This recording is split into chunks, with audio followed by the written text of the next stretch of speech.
Dirty Pop. Yo. Sick and tired of hearing all these people talk. Hi, and welcome to Dirty Pop, UVMTV's #1 show for music, movies, TV, pop culture, and more. This is our very special list episode. All of the segments are lists. It's very exciting. So we're going to start out with a twist on regular Hollywood news. This is the top 10 least important celebrity news of the week, which is not actually that different from the regular Hollywood news. Number 10. Ciara had a baby shower. She is refusing to reveal the sex of the baby. Literally no one asked what the sex of the baby was.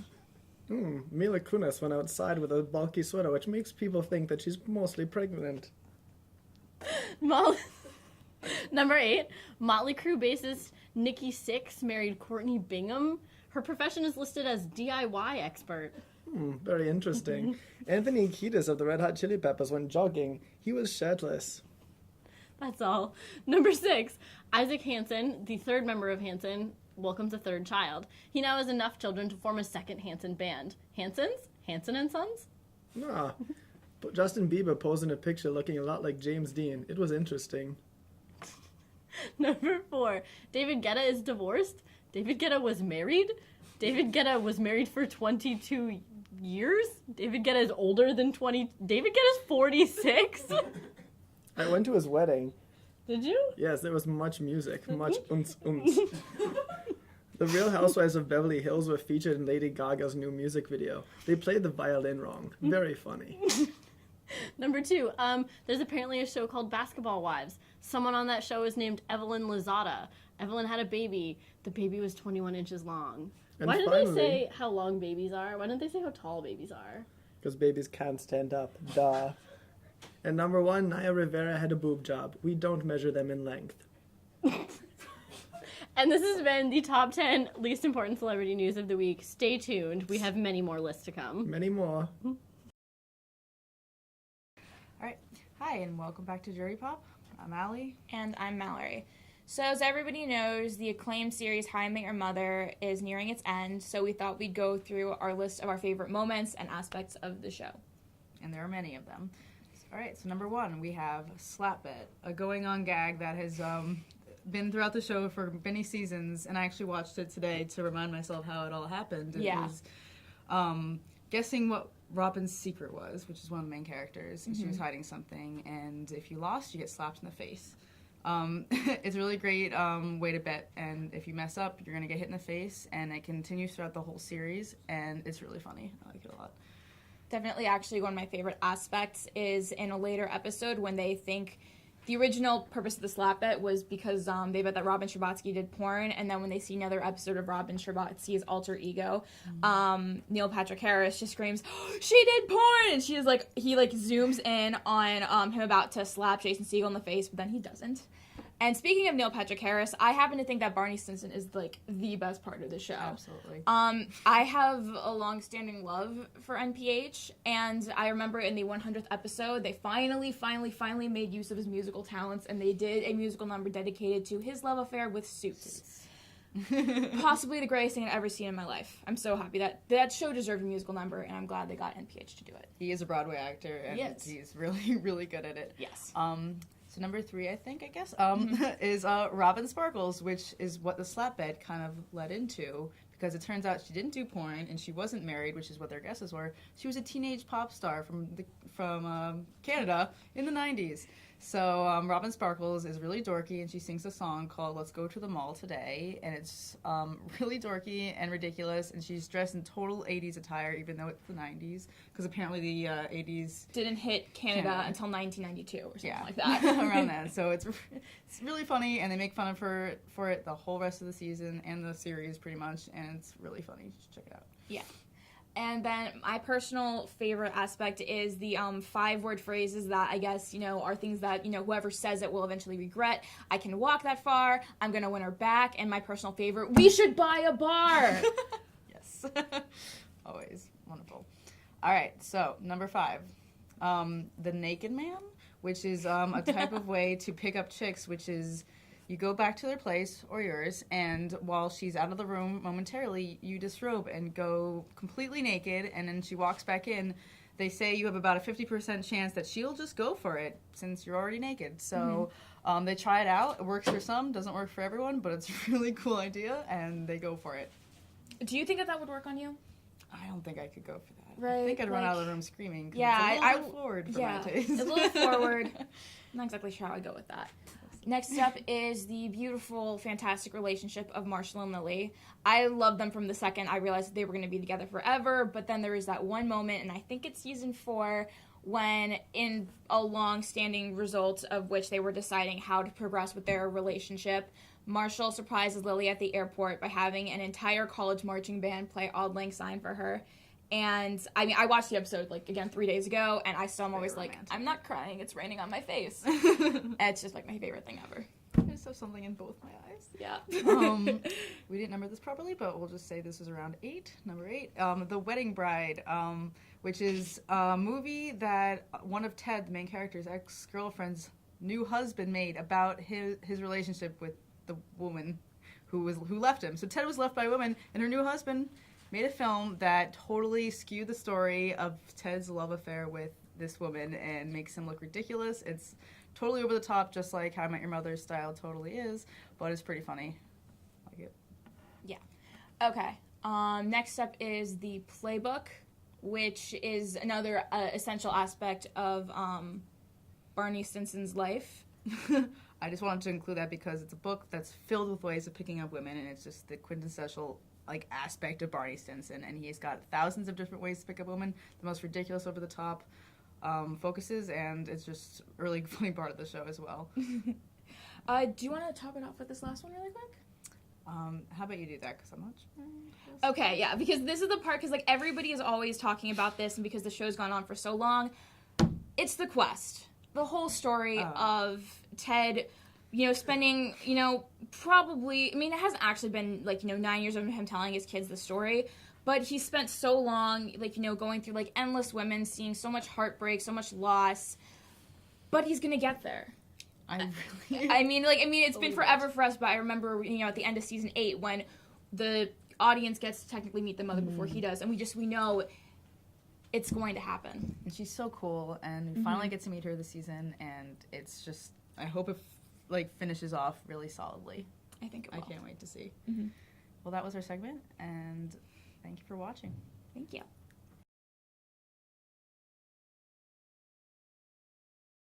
Hi, welcome back to Dirty Pop, and these are the top 10 best spin-offs. I'm Joe. I'm Allie. Okay, we're going to start with the classic one, 90210. Just ended. It went for 5 seasons. It's a spin-off of Beverly Hills 90210, as well as Melrose Place and Models Incorporated. Teenagers living in Beverly Hills. What more can you ask for? Love it. Next up, we have Scrubs Season 9, which is technically the same show, but it's a completely different cast. It might as well be a spin-off.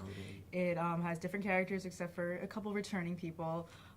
It's the lives of kids in medical school rather than what Scrubs was them already working in the hospital. So it was totally different. I'm not sure if anyone really liked it. I loved it. I personally liked it too. I like Dave Franco was in it, so I first got to see him, and I was really excited about watching his performances. But I like it. I'm a Scrubs fan, and I'm gonna stick with them even when they do bizarre, awkward last seasons like that. Definitely. Next we have CSI New York. It's a spin-off of CSI. CSI New York had really good one-liners. Eddie Cahill, who played the cop, always just dropped a line, walked off the scene, and that was endgame. I was really sad it got canceled. The original CSI is going. Miami's also been canceled, so we'll see. Was CSI originally just CSI? No place? Oh, I Yeah. always hear It was always Las hear Vegas, though. Miami. So, Oh, okay. Same bunch. Okay, number 7 on our list is American Dad, which is a very well-known spin-off of Family Guy. There's also the Cleveland Show, which I like, but not nearly as much as American Dad. And thanks to Netflix, I've been able to binge to my heart's content on every single episode of American Dad that's ever been made. So I really enjoy it. I think it's impressive that Seth MacFarlane, I said Rogen, Myers, made another successful show. I actually really like it. It's really enjoyable, and I think he's a smart guy to be able to pull off 2 very popular shows, and it's still doing new seasons on the air. It's a really great spinoff. Next we have Private Practice, which is a spin-off of Grey's Anatomy. I thoroughly loved Private Practice. I thought it was a little bit more down to earth. The story's a little bit more real. They had a very powerful rape saga, and they dealt with it very professionally, and the aftermath of the sexual assault, and it was a brutal scene. and the show like didn't let it just fly by, and the woman was not just okay an episode later. It was like the rest of the season she was very not afraid to go for the tough stuff. Yeah. I always loved Addison Montgomery, which is the character who they follow from Grey's Anatomy to this new private practice that she works at, and I always liked her. So it's cool that she has a new show, and she can leave McDreamy with Meredith. So go do your own thing. Next up, we have Angel, which is a spin-off of Buffy the Vampire Slayer, one of my favorite classics. He was so dark, brooding, and adorable in Buffy, and I just was a little bit sad that it didn't quite work out between them, spoiler alert. So him getting his own show and me getting to view him, David Boreanaz, for many more years to come was a godsend, and I think he is quite the angel. Next, we have A Different World, which is a spin-off of The Cosby Show. Denise, who's one of the Cosby kids, actually the actress was having trouble on The Cosby Show, so she got shipped off to her own spin-off. She only lasted one season, and the spin-off went for a couple more years. But the show was really powerful. It was set at a predominantly or historically black college, and talking about just college experiences. So it was really interesting to watch. I vividly remember the HIV/AIDS outbreak of the 90s.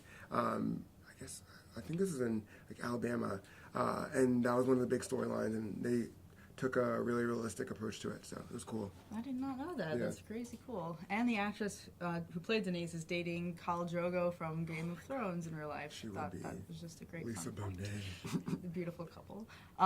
Next up, we have Daria, which is a spin-off of Beavis and Butthead, which a lot of people don't know. She was just a character in that show, and it was a different creator who made Daria, but they signed off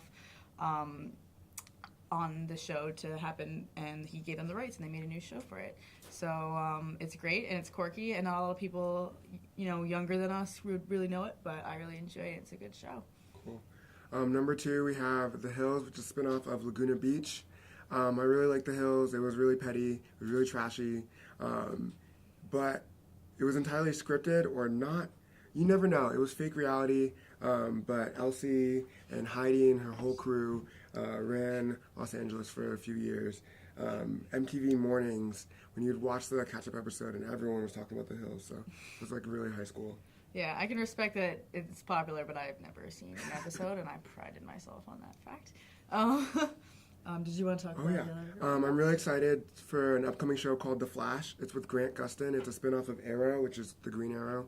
So more superheroes are coming to the CW. So I'm looking forward to that next fall. And number 1 is a show that actually technically has not come out yet, Better Call Saul, which would be a spin-off of Breaking Bad. And it's one of my freaking most favorite show, and everyone else likes it. Sorry, I just get backed up even thinking about it. So I really want to see where they could go with that. I have no idea if they're going to follow him in terms of his deals with meth, or if he's going to help some more crooked people like Walter White and get by. And I really want to see if it actually happens and what it's going to be like.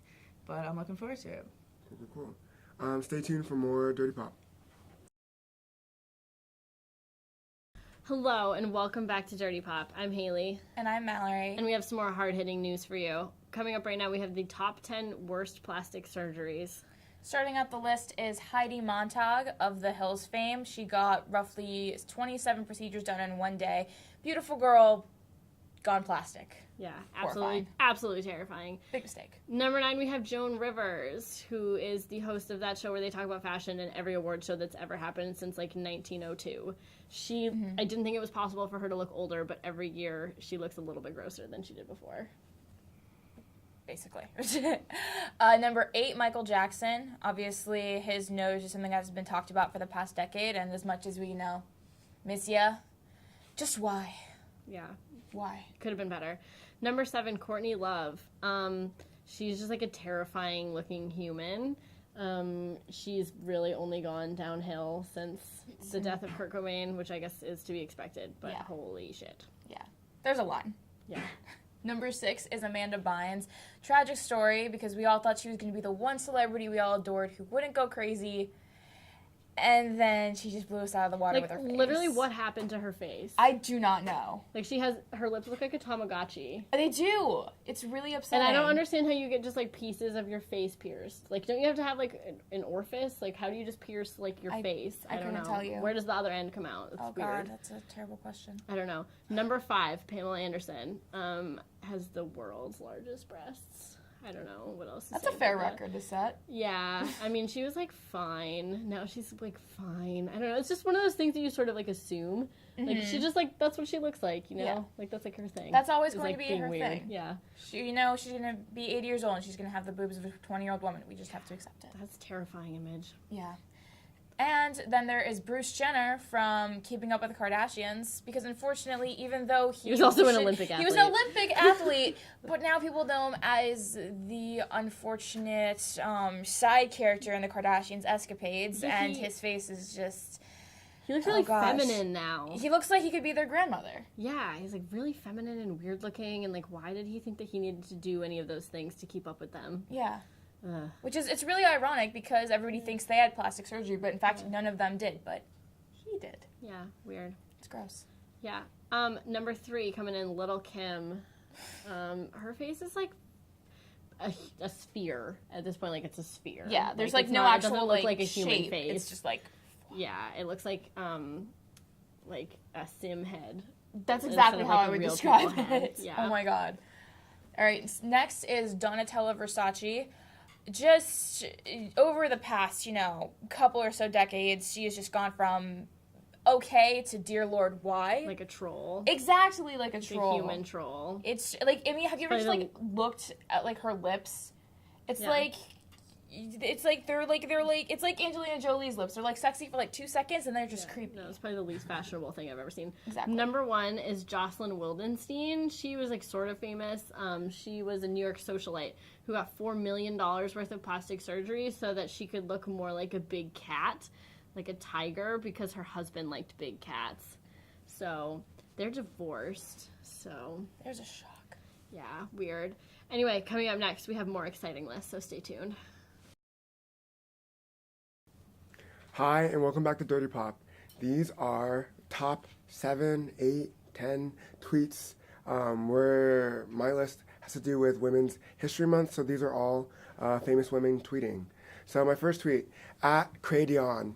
Too bad Halloween isn't the day after St. Patrick's, because with all this green projectile vomiting, there'd be some epic exorcist costumes. Next tweet, at Elise Foley. When my really dumb tweets fail to send, I assume Twitter is just trying to save me from myself. That's the truth. I agree. At Dana Bruno tweeted, I'm looking for a friend with benefits, preferably someone with both medical and dental, but I'd be okay with just medical. Obamacare for the win. Next tweet. At Eliza Bain tweeted, March Madness is my favorite sports tournament that also sounds like a clearance sale at JCPenney. The clearance rack at JCPenney is where I get a lot of my clothes, so I'm just saying, they got some good stuff. At Quite Quiet Tone, I'm just going in to get milk, and $83 later, I now understand why it's not recommended to step foot in a grocery store when hungry. The amount of money I've splurged at a grocery store is unreal. You never know what you're going to get there, and you just end up coming out with a ton of stuff. At Filthy Richmond tweeted, why do they still force actors to be so skinny? We've got wide screens now, plenty of room. That's the truth. Those are your tweets of the week. Follow us on Twitter, at UVMtv.